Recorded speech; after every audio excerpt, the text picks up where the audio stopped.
So I don't know when's the last time you traveled down Stanton Drive in Stanton. I know a lot of people have been working from home. Some people have made their way back into the heart of Stanton. Well, if you have gone up Stanton Drive, and when I say up, I mean you've gone from William Nicol up Stanton Drive, and you kind of get that beautiful silhouette of Stanton with all the iconic buildings. And as you pass, where the Discovery Soccer Park is, suddenly you come up Stanton Drive, and there's a Dassault Mirage III on top of a building. And this caught my eye the other day, and I was surfing through the web and came up with the story. And I thought, well, we're going to have to chat about this.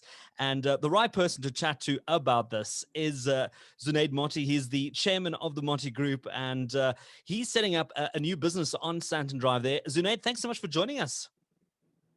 Hi, good morning. Thank you for having me. Zunaid, great to have you on. Tell us a little bit more about this Dassault Mirage III on top of this building. Well, it's phenomenal. I mean, it's very exciting. I'm very much into aviation and aircrafts and so on. And as you quite correctly pointed out, the skyline is beautiful, but it's just become a little bit monotonous. And when you get past our building or drive past our building or even walk past, it must captivate you and sort of grab you. And I hope it's not going to cause a lot of accidents on Stanton Drive, because the other day I was driving and a few guys were just braking, and I was like, normally I would hoot, but now I just said, fine, take a nice breath and have a look at it. It's fantastic. It's very exciting. Well, glad to hear that you're an aviation enthusiast, because I also have a little bit of a thing for planes. So let's get into this Mirage 3. Where did you find this Mirage 3 to start with?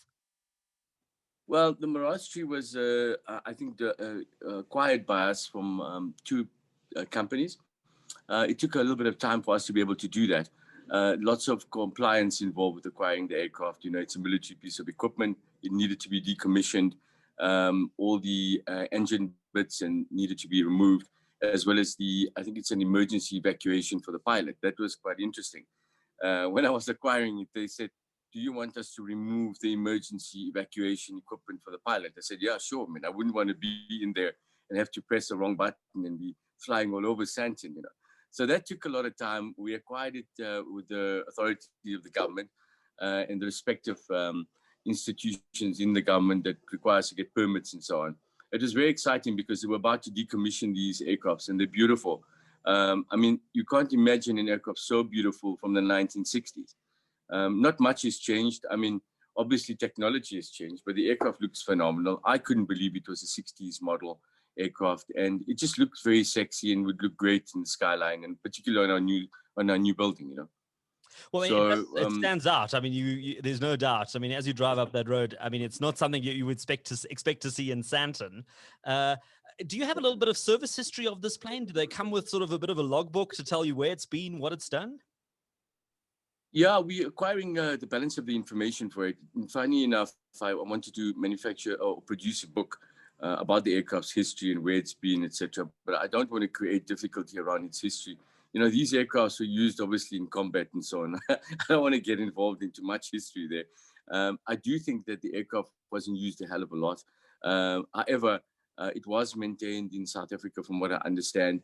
When we put the aircraft together, it took a lot of time and a lot of expertise from older gentlemen from the South African old ex-National Defence Force. And the guys spent so much quality time on it. And I must tell you, it wasn't a lot of money for the reestablishment of the aircraft. It's just the gentlemen that worked on it, you know, from a past era, but very enthusiastic, right till the last bit when they put it onto the roof. Every little detail had to be right. It was just a very nice opportunity for us to get involved with those type of gentlemen, you know. And as soon as it was up, we had so many telephone calls from people who just wanted to have a look at it and come and embrace the situation. I mean, you go to towns like Dubai and all of these very important cities, you see all of these type of initiatives. In South Africa, it's not that expensive to do stuff like this, but it gives us an opportunity to reflect a little bit on the past and have these sexy items in our buildings, you know.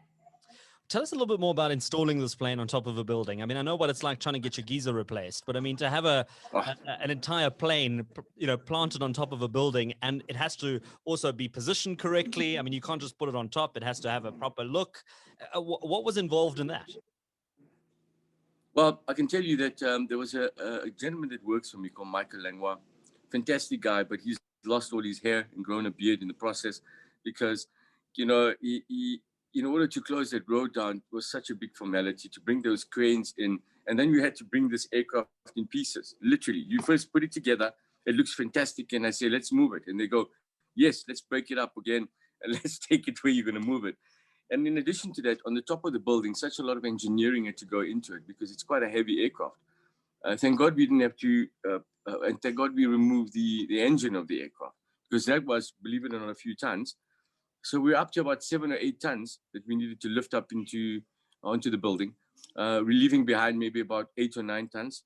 And originally, when we were putting it on the building, the engineer said to me, it's not a problem. When they learned that it was 15 or 16 tons complete, they said, hey, we need to back off from this particular initiative. And I said, no, let's remove the engines. I said, fine, let's remove all the other hard components in the aircraft and moving components. So we did so, and it was a mission, I won't lie to you, but thank God there was no, how can I say, accidents, or there was no, anybody got injured or anything like that. We were in a position where I think we successfully done it. It took a lot of money, a lot of time. Getting those cranes, the gentleman who gave us those cranes and hired them to us, just phenomenal. But I'm very happy with the end product, and I'm sure, I don't know if you've seen it yourself. You said you have. It is quite striking. We're going to obviously give it a nice polish. It needs a bit of a polish because it is about a little older than me, which is quite old now. And we're going to need to do some work on the outside, which we'll do, and we'll give it a bit of treatment. And in another 4 weeks, you'll see something else on the roof there. Well, if memory serves me correctly, I know you've got a history in terms of business in the finance space, also in the property space. Now, seeing the plane on top of this building, I mean, the first thing you think, there's a museum opening or there's something to do with aircraft or aircraft furniture. What exactly are you going to be putting into the actual building? Well, in the building, with this COVID that's come along, I wasn't prepared to complete that building this year or next year, but with COVID that came along, gave us an opportunity to rethink what we want to do on that site. And we implemented it because a lot of people, now that this COVID has affected our lives, don't go to work. My staff stay at home. It's been a year almost that people are coming and going into their buildings. No one's working together as a team anymore. We're on computer and we're on this type of things that we're discussing on now. There's not a human interface anymore, and you cannot do much. And I really strongly believe that we still need to be in front of each other, feeling each other, connecting with each other, and so on. And I did this development because I do want our customers, and more particularly my staff and our business partners, to be in a hub where it's exciting. We can still do deals. We can see good-looking cars, some expensive watches, art, the plane, some lunch. I want all of that back. I'm missing my life somewhat, I sit at home, and my wife's a fantastic lady, but geez, I've spent so much time with her now. I really want to go to work, and I want to sort of do stuff like I used to a year ago. So this is the first step for us, and I hope other companies are going to invest into activities within their business and office environment, so that those ivory towers in SANDTON can now become something that they use, and people can go and have lunch and take their children. I want all of that back. That's the reason I decided to speed this process up and get this initiative going. And I hope by the third quarter of this year, we'll be having lunch and hopefully be rid of this COVID process, which has literally killed the morale of my staff and my business partners, But I'm hoping this will add a little bit of a dimension to it. So this lifestyle emporium that you've set up now, is this open to the public? Is it just is it like your private office space? How does that work? Yeah, it's more private office space. It's a little bit large. It's, people say to me, Zunaid, why would you spend so much money in doing this type of, as you say, emporium? And the reason is because when you come to see me, I want it to be an experience. I want it to be something special. I want you to come and look at a Bugatti in front of my office. I want you to be able to go to different offices at different levels, have meetings, and have a sense of adventure. So the rationale behind it is the vehicles go to all floors, believe it or not. In the facility, we have got a lift that when you're having lunch on top and somebody wants to have a look and possibly even purchase, let's say a Pagani, we can send it from the basement all the way up while you're having lunch, and you can have a look at it, and it can be in front of you, or you can get it right in an office. It's a bit extreme. I do understand that, but I mean, that's who I am. I like doing things off the wall. Excuse the pun there. And the issue was we wanted something different for the people that we invested with and that invest with us. Yes, on the finance side, we're going to come up with a fantastic new product. As you know, I was the developer of a product called FuturExotics many years ago. I think you were probably at grade school or high school from what I can see right now. Thank you. It's all Because the you were cream, very the young. anti-aging cream that's serving me well. And it was fantastic. And I've come up with something new. I'm going to launch it in the third quarter of this year with the show, with the Emporium and with the offering in the Emporium. So that when you come in, the idea behind coming to the Emporium is to come and look at a vehicle and not necessarily want to buy it, but just have a look and experience it. But if you do, we want to tailor make the finance for you. And lastly, you asked, what is what's going to be in the Emporium? I mean, it's going to be lots of art. I love art, lots of different types of paintings, lots of expensive paintings, some expensive watches, definitely motor vehicles. You can hire aircrafts in there. You can maybe even purchase aircrafts and helicopters in there. We are in the aviation business as well, not of buying and selling aircrafts, but obviously renting aircrafts and so on. So you could come in there, have a bit of lunch with us as a business partner, buy something from us, or just come and have the experience, you know. There's a school next door, as an example. When we were putting the plane up, these beautiful children came along because they were so excited. It's unbelievable. I thought I was the only kid, age 40 something, but I mean, I was surrounded by lovely 8 and 7-year-olds, and they were so happy. And it's so innovative because the facility is also going to be home to a new concept, which I'm bringing back into South Africa, the concept of listening to the youth. And the listening to the youth concept is listening to young entrepreneurs. All CEOs in this country have become little gods in their listed company environments. And because they have big balance sheets, you can't get a hold of them. So if you want to speak to someone important in a listed company, you got to go through I don't know how many people. And then you get a meeting in 2025, and you've obviously already 25 years or 26 years old.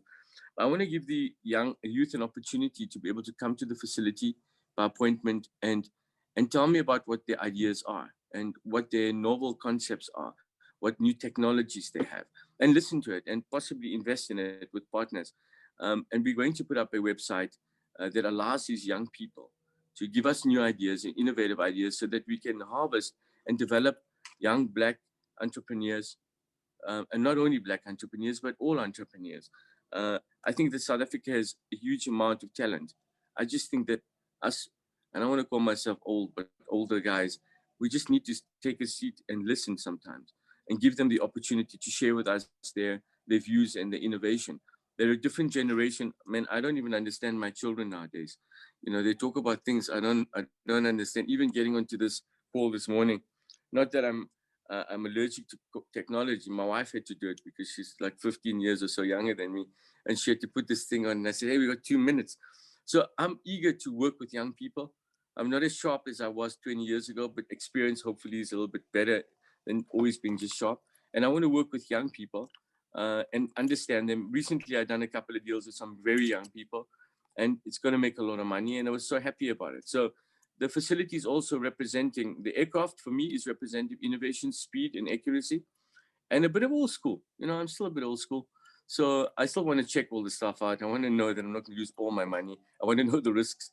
But however, I do think one of the important components about our company is the fact that we're not a Anglo-American, but we're certainly fast, and our speed and our accuracy are going to have to compensate for size so that we can continue competing with big companies in the market. Well, Zunaid, I surely hope that the idea takes off, and that's my pun for this interview. And I wish you all the best with this new facility. And you know, if people are not necessarily in the market to rent a plane or buy a car, at least you can take a drive past Stanton Drive, have a look at the Mirage. You'll see it on the left. It's probably the best way to see it. If you see it on the right, you might have a couple of trees in the way, but take some time to come to Stanton. It's the kind of stuff that makes Stanton such an interesting place to come to. I think initially when we started the SANDTON Times 10 years ago, people thought, well, you know, how much is there really to see in Stanton? And over the last 10 years, you know, from the Gautrain to some of the incredible buildings, and then features like this where you can just see a Dassault Mirage III on top of a building. That's what makes Stanton such an exciting place to visit. Zunaid Moti, he's the chairman of the Moti Group and now the proud owner of a Dassault Mirage III on top of this building on Stanton Drive. Thank you so much for making the time to chat to us. Fantastic. Thank you very much. Cheers.